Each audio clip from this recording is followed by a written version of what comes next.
il est 21h29. Il y a à peu près 2 heures de cela, ça sonne. Voilà. Le truc qu'il ne faut pas, en plus, quand on regarde les réseaux sociaux et qu'on voit parfois ce qu'il y a derrière les portes. Je regardais il y a quelques minutes, un homme qui, heureusement, a fait le bon choix.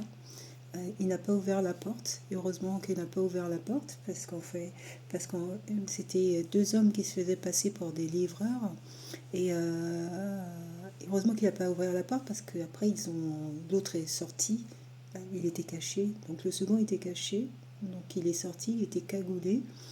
Et le premier a essayé de pousser et tout. Et l'autre est venu en renfort pour essayer de pousser la porte aussi. Donc voilà. Donc c'est pour ça que je le disais et je le redis. Il ne faut pas hésiter voilà, quand on ne connaît pas ou quoi. Non, on n'ouvre même pas.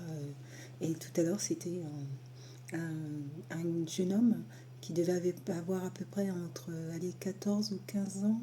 Donc il sonne.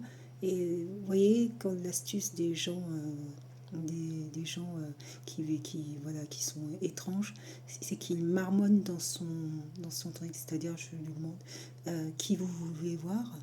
Bon, vous, hein, je demande, dites-moi qui vous voulez, dites-moi qui vous allez voir. Parce qu'en fait, il aurait pu éventuellement aller voir un camarade dans l'immeuble. Et puis me dire, bah voilà, je vais voir mon camarade ou j'ai oublié quelque chose. Voilà, ça aurait été possible. Je voulais savoir si vous pouvez m'ouvrir pour que je... Là, non, pas du tout. Là, c'est quelqu'un qui marmonne dans son truc, donc volontairement, il mâche ses mots pour ne pas que la personne, l'interlocuteur, puisse entendre ce qu'il dit. Et voilà, donc c'est soit... Et en plus de ça, ça a raccroché un peu bizarrement. Je vous dis comment ça a raccroché. C'est-à-dire que c'était l'interphone, donc je voyais l'écran. C'est-à-dire que je parlais au jeune, donc j'insiste hein, en lui disant dites-moi qui vous allez voir. Donc dites-moi qui vous voulez voir, pourquoi vous sonnez chez gens. Et puis ce que je trouve très... hormis que tu habites dans l'immeuble et que tu as éventuellement oublié ton passe et que tu sonnes chez le voisin parce que tu veux pouvoir rentrer chez toi et tu n'as pas ta clé et tout, ça peut arriver, on peut comprendre. Ça peut arriver. Mais une personne qui habite pas dans l'immeuble, qui sonne un peu partout pour que quelqu'un lui ouvre la porte, méfiance.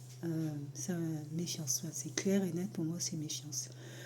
Et donc en fait, c'est la manière dont ça a coupé, c'est que j'étais en train de me poser la question, j'insistais, et tout d'un coup, ça a coupé. Mais en fait, j'ai même pas vu ses bras bouger. Donc je me demande il était tout seul ou pas. Et je pense qu'il était peut-être pas tout seul et qu'il y avait quelqu'un sur le côté. Et c'est l'autre personne sur le côté qui n'était pas visible à la caméra qui a coupé la communication. Et après, il n'a pas essayé de rappeler. Voilà. Il faut être méfiant parce que peut utiliser des formes d'appât. C'est-à-dire que ce jeune homme âgé entre 14 et 15 ans, ça peut être une forme d'appât pour que les gens ouvrent leurs portes et que après, en fait, derrière, il y a d'autres personnes en plus, quoi, en fait.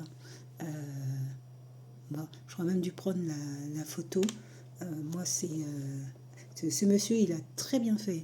Heureusement pour lui qu'il n'a pas ouvert la porte. Moi, je n'hésite pas à ne pas ouvrir. Hein. Des fois, je n'hésite même pas à ne même pas répondre. À ne pas répondre si j'ai pas de... Je ne réponds pas tout court. Parce qu'en fait, les gens, ils sont pleins de ruses pour des fois, maintenant, ils vont jusqu'à mettre des fois des femmes enceintes ou des femmes... voilà. Des situations qui vont amener... il ne faut pas tomber dans la psychose, mais malheureusement, ça arrive. Et après, c'est vrai que les gens sont un peu plus méfiants. Mais ça arrive aussi, qu'ils prennent des personnes pour appâter d'autres et puis pour en faire après leur proie. Donc voilà. Bon.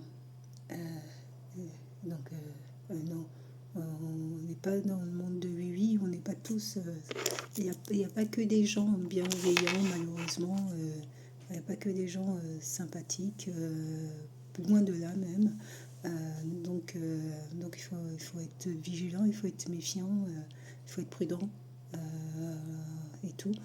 On peut voir des personnes qui, voilà, qui ont l'air d'une banalité, mais non, là, il y a ma fille qui s'apprend elle pense qu'elle prend le car pour aller rejoindre en vacances, mais non, je suis désolée, je trouve ça dangereux, moi.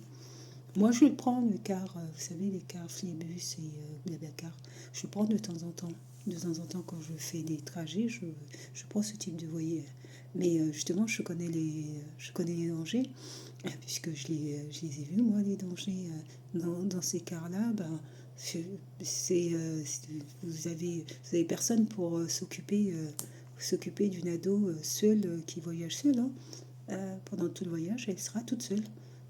Donc, dans ces cars-là, ces cars sont de longue distance. Donc, ils s'arrêtent sur le chemin. Il y a des gens qui peuvent monter, des gens qui peuvent descendre. Donc, rien ne garantit qu'elle fasse le trajet avec la même personne à côté sur tout le trajet. Et rien ne garantit la bienveillance en plus de la personne qui est à côté. Moi, je trouve ça... moi, je suis adulte, hein, donc voilà, je saurais répondre, mais je suis pas particulièrement ravie de laisser une ado prendre ce type de voyage seule. Hein. Seule, s'il y avait 15 personnes, ça irait, mais là, euh, seule, non, je trouve ça dangereux. Je trouve ça dangereux. Je trouve ça dangereux. On voit comment les gens, déjà juste pour les incendies, là, je trouve, il y a de nombreux départs qui sont volontaires. On voit que c'est pas rempli de bienveillance. Donc, bon, je suis pas convaincue, moi. Je suis pas convaincue du tout, du tout, du tout, du tout. Si elle était majeure et tout, ça passerait. Mais là, non. En plus, c'est une question de responsabilité. C'est même pas mon choix. Moi, je ne pas du tout, pas du tout adhérer à ce type de solution pour faire voyager ma fille. Donc, d'ailleurs, elle ignore ça. Oh, il faut que je vérifie les éléments.